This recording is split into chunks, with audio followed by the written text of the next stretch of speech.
Hello guys, welcome to my another vlog. म चाहिँ यहाँ आज फलाटे बजारको भ्रमणमा आएको थिएँ। आज बुधबार यसरी संयोगवश यहाँ फलाटे बजारमा घुम्न पाइयो र यहाँनिर तपाईँहरू देख्न सक्नुहुन्छ पुरै बजारले तातिरहेछ मान्छेहरू। एकदमै यो शेर्पा बस्ती पनि हो। यहाँ प्राय शेर्पा जातिहरूको बसोबास गरेको पाइन्छ यो स्थानमा। त्यही भएर यहाँ प्राय शेर्पा जातिका मानिसहरूको एकदम बसोबास ठुलो रहेको छ।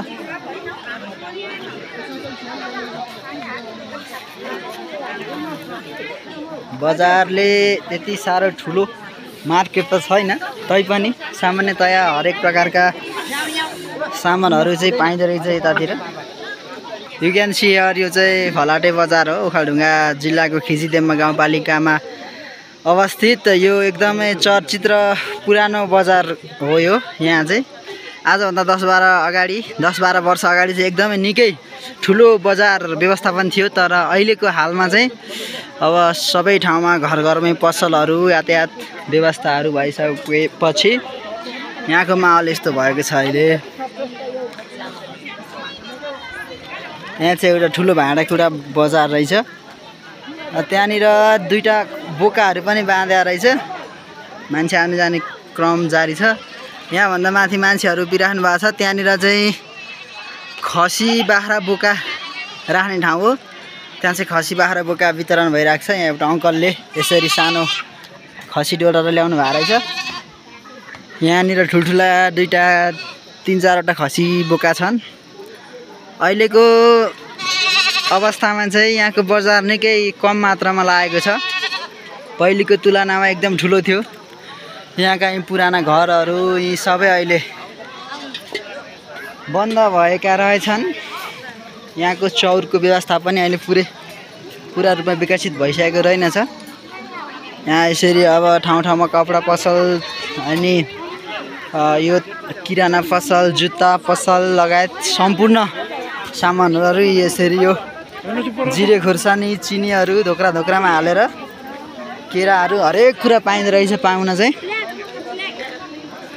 मान्छेहरूको चाप त्यति साह्रो चर्को त छैन, भए पनि एकदम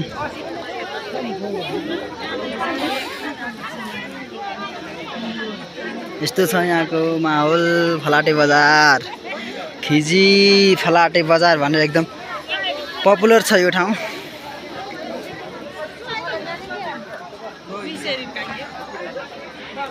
यहाँबाट पुरा दृश्य देख्न सकिन्छ फलाटे बजारको। यहाँ हाट बजारमा मान्छेहरू आउनु जाने क्रम भइरहेछ। यहाँ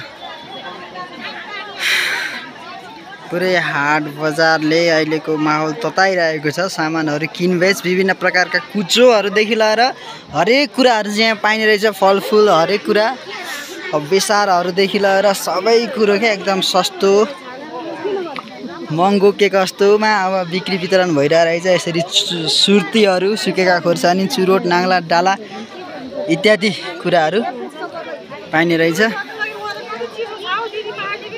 अब यहाँ अगाडिबाट एउटा एरमा किनेर हामी चाहिँ घर फर्किने क्रममा छौँ। यहाँनिर एउटा एरमा किन्छौँ। अब आमैले एरमा बेचिसके कि के गरे सोध्छौँ। अब हामी आमैलाई एरमा किन्नको लागि मान्छे भिड छ एकदमै। यही पसलमा हामी एरमा किन्छौँ अनि त्यसपछि घर फर्किन्छौँ। यो रातो च्याउ हो? रातो च्याउ यो त धेरै महँगो होइन? महँगो हुन्छ नि? महँगो आज यो त सस्तो भयो भनौँ न। यो चाहिँ तपाईँले के खोजेर ल्याउनु भएको जङ्गलबाट? जङ्गलबाट त खोजेर होइन कि, अनि खोजेर पाउँदैन। जङ्गल जानुपर्छ। जङ्गल जानुपर्छ, खोजेर खोज्नुपर्छ। भालुले पतार्छ। ए भालुले खाने ठाउँमा रातो च्याउ 3000 रुपियाँ किलो। बाघको यसमा यस्तो महँगो चाहिँ कहाँ? यो खसीको मासु के दबाई हुन्छ? यो दबाई हुन्छ त्यस्तो। हस्पिटलमा जानु न, के भन्दैछ? तर हामीले चाहिँ खाएको मिठो लागेन हामीलाई, स्वादै परेन क्या फर्स्ट टाइम खाएर होला। बजु त्यो अहिलेको टिमुर दिन्छ हामीलाई 125 को लु। ल 125 को धान्दे आइला होइन? इजुन भुर्बा हो आखे, इजुन भुर्बा न पैसा न 75 रुपियाँ पिनो गाँदा 125 ताजी आइला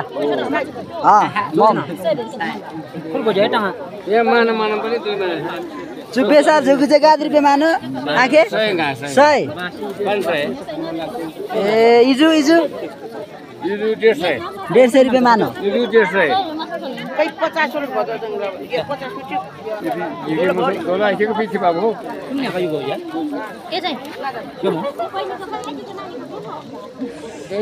भनेपछि यो रातो च्याउ चाहिँ एकदमै महँगो हुँदो रहेछ यहाँनिर फलाटे बजारतिर मास मसँग पनि पाइँदो रहेछ अरू च्याउ पनि रहेछ यताउति हामीले चाहिँ 125 को एरमा यो इमर्जेन्सी भएको कारणले एरमा किनेर फर्किने विचार गऱ्यौँ म यो मर्चाहरू अनि यो काँक्राहरू सबै कुरा पाइँदो रहेछ सुर्तीहरू बजार राम्रो रहेछ एकदम हेर्नलाई घुम्नलाई एउटा आमैसँग हामीले चाहिँ यहाँ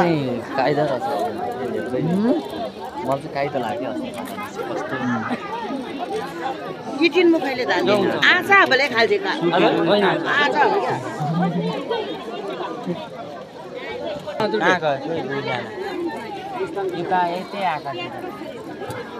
यहाँनिर 75 रुपियाँ फिर्ता आउनु पर्ने छ यो पैसा लिएपछि हामी हिँड्छौँ ल 200 दिएको थियौँ हामीलाई यत्रो पैसा दिनु ल धन्यवाद है लासु काफुल्ला यहाँ निजे धाएँ ल आमेन आखे ल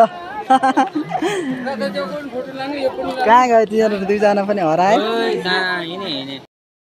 यता चाहिँ प्राय कपडा बजारहरू मात्रै रहेछ चप्पल बजारहरू कपडा बजारहरू यतातिर प्राय मस्ट तर हाम्रो दुईजना बहिनीहरू हराएर हामी यिनीहरूको प्रतीक्षामा छौँ कहाँ पुग्यो भन्ने अत्तो थाहा छैन यो चाहिँ बाहिर जाने बाटो रहेछ अनि योभन्दा माथि चाहिँ उता मास्तिर जाने बाटो होला सायद मान्छेहरू एकदम यसरी बाक्लो हिसाबले चर्को हिसाबले आइराख्नु भएको छ बजारमा मान्छे हराए फलाटे बजार यस्तो रहेछ खोइ कहाँ गयो त्यो पनि हरा उता खोज्दै त्यस्तो छ फलाटे बजारको भ्यूज त्यसलाई चाहिँ कति पर्छ अङ्कल 5000 त्यस्तो यो के को ठेकी हो त पहेँलेको ठेकी पहेँलेको ठेकीलाई नि 5000 भनेपछि यो सस्तो हो कि महँगो हामीले चाहिँ छुट्याउन सकेनौँ है ल अब निस्क्यौँ